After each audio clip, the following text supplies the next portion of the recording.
Assureurs depuis 3 générations, Pauline et Julien Thiebaud sont spécialisés dans l'assurance des professionnels de l'automobile ainsi que dans l'assurance des entreprises industrielles et commerciales. Le cabinet Thiebaud-Champenois accompagne également les particuliers. Pour plus d'informations, rendez-vous au sein de l'agence Abeille Assurance. Le sprint est lancé de très loin. C'était 5 dans le groupe de tête. Lundi, vivez en direct le Paris 3 2023. Dès midi, retrouvez une émission spéciale d'avant-course en direct de Colombey-les-Deux-Églises. Et à 13h, Allez, c'est parti, kilomètre 0 s'attaque d'entrée. top départ de la course en direction de Troyes. Le Paris 3, à vivre en direct lundi, dès midi, sur Puissance Télévisions.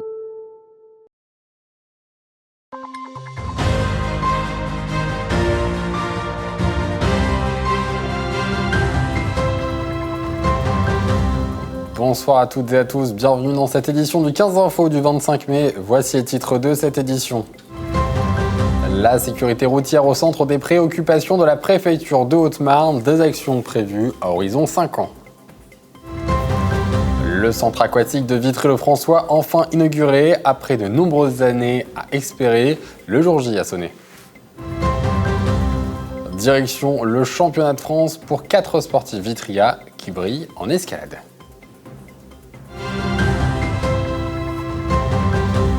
Et voici pour les titres. Hier, la préfète et le procureur de la Haute-Marne ont signé le document général d'orientation 2023-2027 concernant la sécurité routière dans le département. Une action qui fait écho au drame qui, je vous le rappelle, s'est produit hier. Une femme de 56 ans a perdu la vie au volant de sa voiture près de Joinville. Clémentine Coppola a suivi à Chaumont la signature officielle de ce document, les ateliers de sensibilisation mis en place pour les jeunes. 46. C'est le nombre d'accidents de la route survenus en Haute-Marne depuis le début de l'année. C'est 6 de plus que l'an passé à la même période. Si 2022 avait enregistré une légère baisse du nombre d'accidents par rapport à 2021, le début de l'année 2023 inverse la tendance.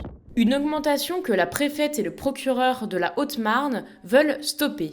Ensemble, ils ont signé le document général d'orientation de la sécurité routière, une feuille de route qui définit les grands axes de travail des 4 prochaines années pour lutter contre l'insécurité sur la route.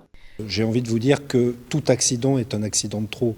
Nous avons les moyens, en évitant les conduites à risque, en assurant une vigilance de tous les instants, chacun, à son niveau, contribuer à éviter ces accidents qui peuvent avoir, hélas, des conséquences trop préjudiciables et voire extrêmement dramatiques. La préfecture vise en priorité les 2 roues motorisées, de plus en plus impactées par les accidents, mais aussi les nouveaux modes de mobilité, dites douces, avec qui les automobilistes doivent apprendre à cohabiter. La priorité reste celle de la conduite sous l'effet de la drogue ou de l'alcool, principale cause des accidents routiers. Nous devons donc décliner des missions de prévention, d'information à l'égard de tous les publics qui empruntent la route, dans un département où le véhicule est un outil très très important pour la vie collective. Le permis de conduire est un sésame que les jeunes essayent d'obtenir le plus vite possible. Ce sont d'ailleurs les jeunes que la préfecture souhaite particulièrement sensibiliser. Ce mercredi, 26 élèves du CFA de Haute-Marne ont pu découvrir les risques liés à l'alcool, la drogue ou encore les distracteurs à travers divers ateliers. Ça permet de prendre conscience de certains accidents qu'on ne pense pas forcément au début, à la vigilance sur la route et à protéger notre entourage par rapport à la responsabilité sur la route vis-à-vis des autres personnes. Les jeunes ont également entendu le témoignage de Marie-Laure, ancienne victime de la route, reconvertie en chargée de mission pour la sécurité routière. Elle souhaite, grâce à son expérience, marquer les esprits. Ça fait du bien de pouvoir en parler et de pouvoir sensibiliser les jeunes, même si je sais que ça leur casse les pieds, hein. on va pas se cacher. Donc voilà, j'espère vraiment qu'ils tiennent compte des conseils que je peux leur apporter. Et après, comme je dis, je ne suis pas gendarme, Je ne suis pas leurs parents, c'est juste un avertissement comme un autre. Et ces journées de prévention doivent se multiplier dans les années à venir, comme le stipule le nouveau document général d'orientation. Ce jeudi était un grand jour pour la ville de Vitry-le-François, l'inauguration du centre aquatique qui alimente les discussions des Vitriades depuis 2008. Ce nouveau centre nommé la Salamandre prend le relais de la piscine municipale fermée il y a un mois après 48 ans d'activité. Thiago Kargovic vous emmène dans le grand bain.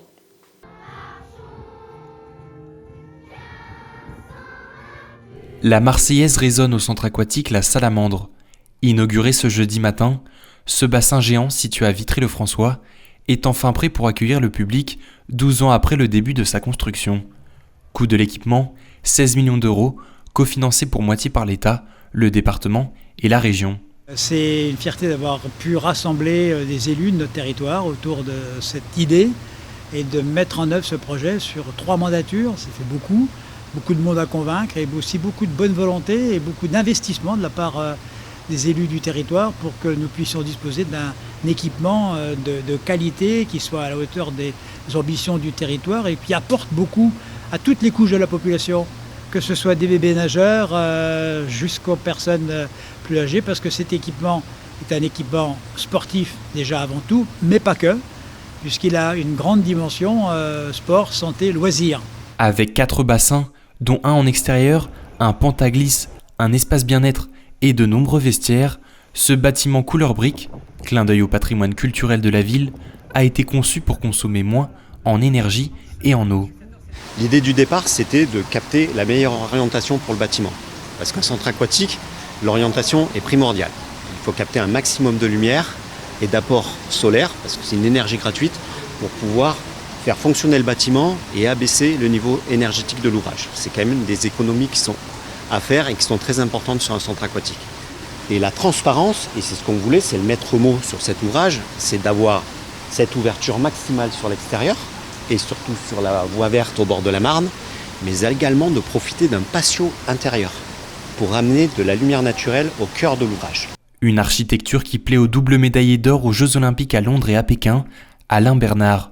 Venu spécialement pour l'inauguration, ce dernier voit en ce lieu l'opportunité de susciter des vocations auprès des jeunes. Moi, ce que j'aime bien, c'est le côté déjà séparation des espaces, et puis c'est de là où peuvent naître des vocations. Ça va être peut-être compliqué de faire du très haut niveau international en natation parce qu'il n'y a pas de bassin de 50 mètres, mais ça n'empêche pas qu'une vocation, elle naît très jeune, très tôt, et sur la formation et les premières longueurs qui vont être effectuées, les premiers moments partagés par ces enfants dans cet équipement, si derrière il y en a qui ont cette vocation et qui décident de faire du très haut niveau, ils auront forcément une attache particulière avec ce site et ce lieu. Les Vitriades n'ont désormais plus qu'à s'approprier ce grand terrain de jeu. Avec une ouverture au public prévue le 13 juin, ces derniers n'ont jamais été aussi proches de piquer une tête. Et on reste à Vitry-le-François et après avoir remporté la première place au championnat académique d'escalade, 4 jeunes grimpeurs de l'Union nationale du sport scolaire du lycée François 1er participeront les 5, 6 et 7 juin prochains au championnat de France à Avrier dans le Maine-et-Loire. Brigitte Maestrazzi les a suivis lors d'un entraînement. Allez, bonne, allez, pousse, là, faut y aller. C'est l'heure des derniers entraînements pour ces jeunes sportifs.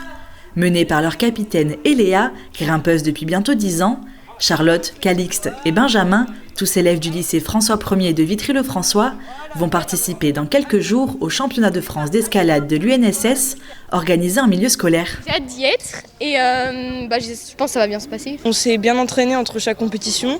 Au district, on a fait 2e et après on a réussi à battre les 2e au département et aux régionaux pour être premier les 2 fois et donc se qualifier au championnat de France. L'année dernière, j'étais stressé, mais que du coup, d'avoir vécu l'année dernière cette année, je suis pas du tout stressé. Je préfère le bloc parce que c'est rapide, c'est une épreuve qui c'est des mouvements qui sont plus difficiles c'est plus rapide que la difficulté, c'est plus haut. Mais ils ne sont pas seulement 4 à partir.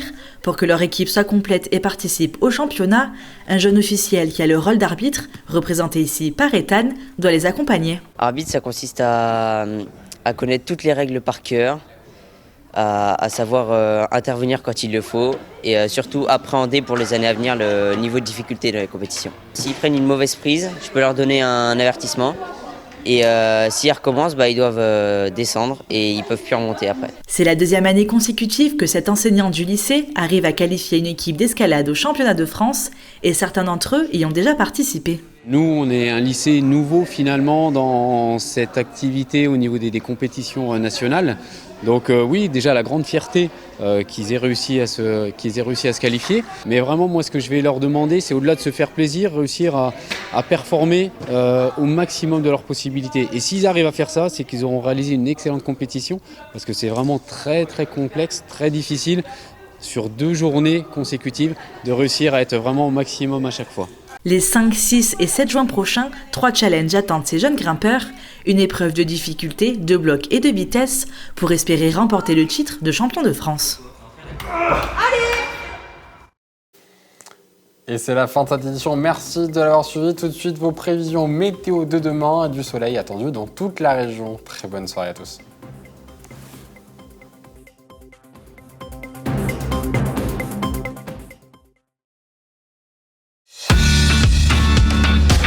Cette semaine, participe au jeu concours Puissance Télévision pour tenter de gagner ton dossard pour le marathon du lac du Der.